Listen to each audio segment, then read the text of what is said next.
तो दोस्तों अब इसके बाद में ग्राफ्टिंग से सब होने के बाद में आपको पॉटिंग करना है। तो आपको मिट्टी और खाद मिक्स करना है, कंपोस्ट वगैरह। सॉइल प्रिपरेशन भी मैं बता चुका हूँ इसके पहले। इसमें 30% गोबर खाद डालने का और मिट्टी और रेत 20% रेत मिक्स करने का। वाटर पर्कुलेशन अच्छा होता है। तो दोस्तों अभी ये पुराने पैकेट थे मेरे पास, तो हम अभी इसी में ही यहाँ प्लांट लगाएंगे।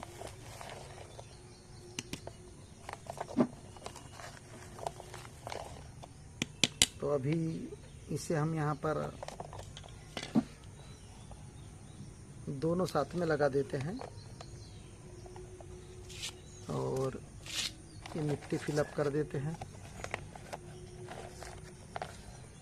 और इनको पानी नहीं लगना चाहिए, कम से कम 25 से 30 दिन, कम से कम 30 दिन में यहाँ अंकुर फेंकना चालू कर देगा। उसके बाद में आप इसे रख सकते हैं, लेकिन इसे शेड में रखने का है अभी फ़िलहाल में।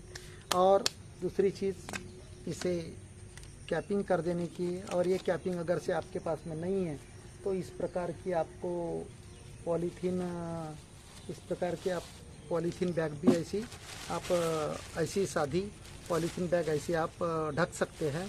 अगर आपके पास कैपिंग नहीं है तो ख्याल में रखिएगा। कोई ज़रूरी नहीं इस प्रकार की आपकी कैपिंग चाहिए। तो मेरे पास कैपिंग है ऑलरेडी, तो मैं ये कैपिंग पेप्सी की कैपिंग है, इस प्रकार इसे कैपिंग कर देता हूँ। क्योंकि ये जो जॉइंट है इसे पानी नहीं लगना चाहिए कम से कम 20 से 25 दिन।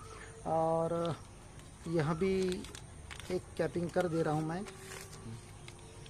तो दोस्तों कुछ लोग यहाँ पर ऐसी बांध देते हैं यहाँ पर, तो इससे एक नुकसान होने के चांसेस रहते हैं। जब वेपराइजेशन यहाँ होता है तो वहाँ पानी के बूंदे यहाँ पर जॉइंट पे आके फंगस लगने के चांस रहते हैं। इसलिए नीचे से आप बांधना मत, इसे कृपया बांधने का नहीं, ये ख्याल में रखिएगा।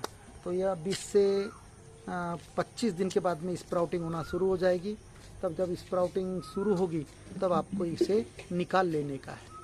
स्प्राउटिंग यानी पाचरे निकलने के बाद में यहाँ से बर्ड्स निकलना शुरू हो गई, तो ये बर्ड्स निकलने के बाद में ये निकाल लेने के हैं आपको। जो हमने कैपिंग डाली है निकाल लेने का है। बर्ड्स निकलना शुरू हो गई तो इसे निकाल देना है। अब इसे निकालने के बाद में आपको क्या करना है, बर्ड्स निकलने के बाद में यहाँ जो पॉलीथीन है यहाँ आपको कब छोड़ने का है। तो यहाँ पॉलीथीन कब छोड़ने का है, लगभग आपको 3 महीने के बाद में।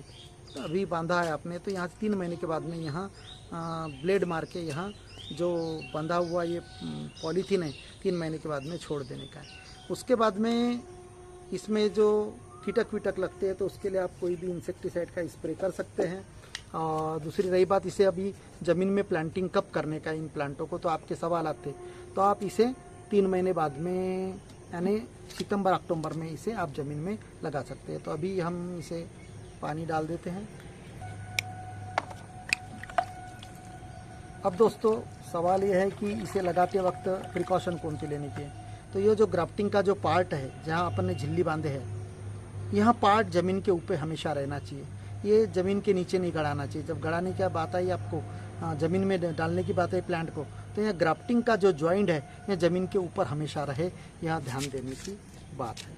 तो दोस्तों यह वीडियो आपको कैसा लगा, अच्छा लगा लाइक कीजिएगा, सब्सक्राइब कीजिएगा। सीज़न आ गया है ग्राफ्टिंग का। Thank you.